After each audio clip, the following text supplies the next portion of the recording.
Y bueno, obviamente esto no fue gratis, no era que estábamos solo en el escenario de la discusión política, de la discusión de la distribución del ingreso, de la distribución del poder en Latinoamérica y de la discusión de quién se apropia de las rentabilidades, de las materias primas, quién se apropia de la ganancia de lo que producen los pueblos y las naciones.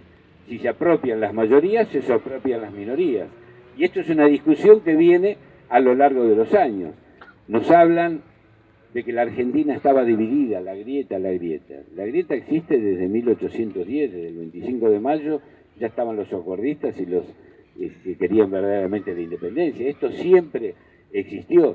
Lamentablemente, en esta época, lograron algunos sectores de la sociedad hacerles creer que había una grieta o una supuesta división inventada, una supuesta división de la pelea por la pelea en sí misma, o del conflicto por el conflicto en sí mismo. En realidad lo que había en el fondo de todo esto, y en toda Latinoamérica, una profunda discusión acerca de cómo seguía este proceso, si este proceso que se había logrado durante estos 14, 15 años, se profundizaba, se consolidaba, o bueno, o tenía lo que tenemos ahora, una fuerte disputa y una fuerte pelea.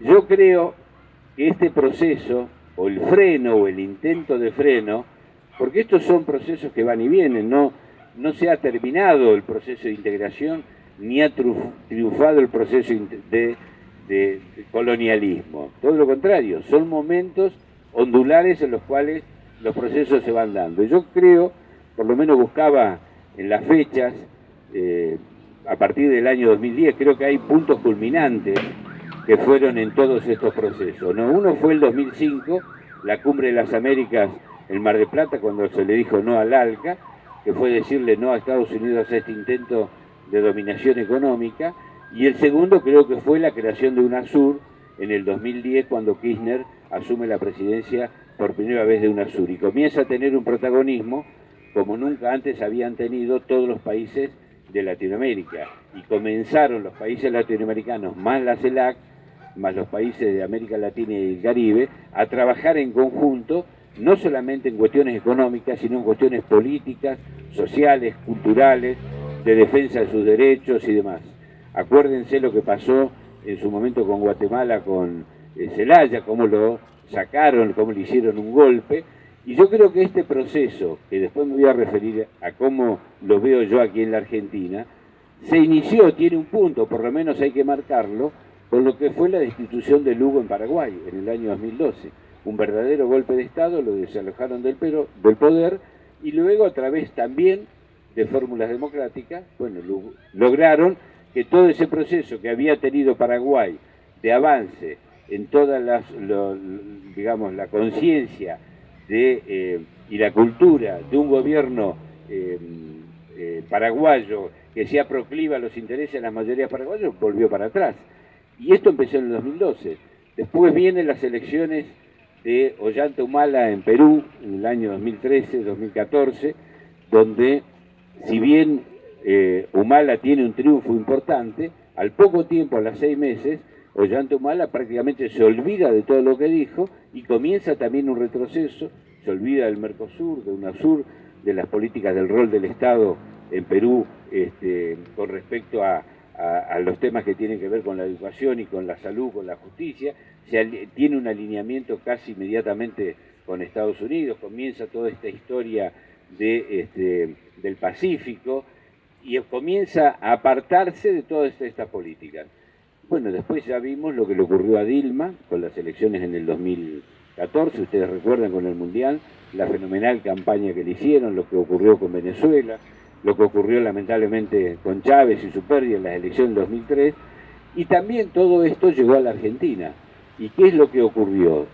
Esto, en su momento, cuando la presidenta lo mencionó, muchos pusieron el grito del cielo, y cuando habló de los fusiles mediáticos, allá por el año 2013-2014, se inició a partir del año, yo creo, 2011-2012, una fenomenal campaña de desprestigio a nivel internacional de todos los gobiernos nacionales y populares que hubo y que existían en Latinoamérica, con un trípode o con 3 actores principales que tenían que ver con esto. El primero, los medios de comunicación masivos, diarios, revistas, televisión, etcétera, etcétera.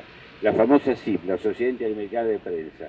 Si ustedes ven, se reunían periódicamente, diagramaban acciones de difusión en toda Latinoamérica contra los gobiernos populares, prácticamente con los mismos temas. Corrupción, atentando contra las familias de los presidentes, inflación e inseguridad. Esos eran los temas que fogoneaban, incentivaban y trataban de, digamos, generar una situación en la sociedad o en los pueblos de esos gobiernos de animosidad en contra. Lo segundo, los fondos buitres o los grandes grupos financieros internacionales. Yo no tengo ninguna duda de la relación directa que existen entre los medios de comunicación y los grupos financieros internacionales que la presidenta denunció sistemáticamente en el G20, en las Naciones Unidas, en cuanto organismo internacional y en cuanto Congreso Internacional la presidenta tuvo posibilidad de asistir. No solamente se ensañaban con la Argentina para cobrar una deuda que no le correspondía, sino que esa era una herramienta fundamental para tratar de modificar la política económica, social y cultural que se llevaba adelante. Y la relación de esos fondos buitres con los medios de comunicación es muy visible, es muy, digamos, es casi obscena. Solamente con verlo uno se da cuenta cuál es la relación que existía. Y la tercera pata fueron dirigencias políticas locales, a veces relacionadas directamente con dirigencias políticas de Estados Unidos, tanto de los partidos demócratas y republicanos, que eran financiados por fundaciones, por organismos que financiaban estos fondos buitres, y que esos sectores políticos locales se encargaban precisamente de denostar, aumentar, potenciar todas estas críticas y todas estas acciones. Con denuncias, bueno, con lo que todos vimos de lo que ocurrió de los últimos 2 años. Yo creo básicamente, a partir del 2013-2014, comienza esta acción despiadada, no solamente en contra de la presidenta, sino además en contra del gobierno y todas las reivindicaciones. Y como les decía, no solamente esto ocurrió en la Argentina, sino que si uno lo mira, ocurrió en toda Latinoamérica. Y bueno, algunos resultados lamentablemente tuvieron. A Dilma prácticamente no la han dejado gobernar.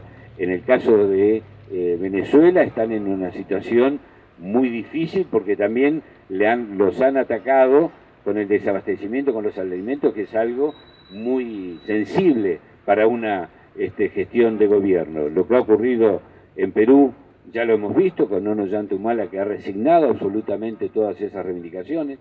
Lo que está ocurriendo en Ecuador, donde también Ecuador ha tenido una acción muy fuerte que la ha logrado sortear el año pasado, en los últimos meses, y va a elecciones el año que viene con resultados también inciertos.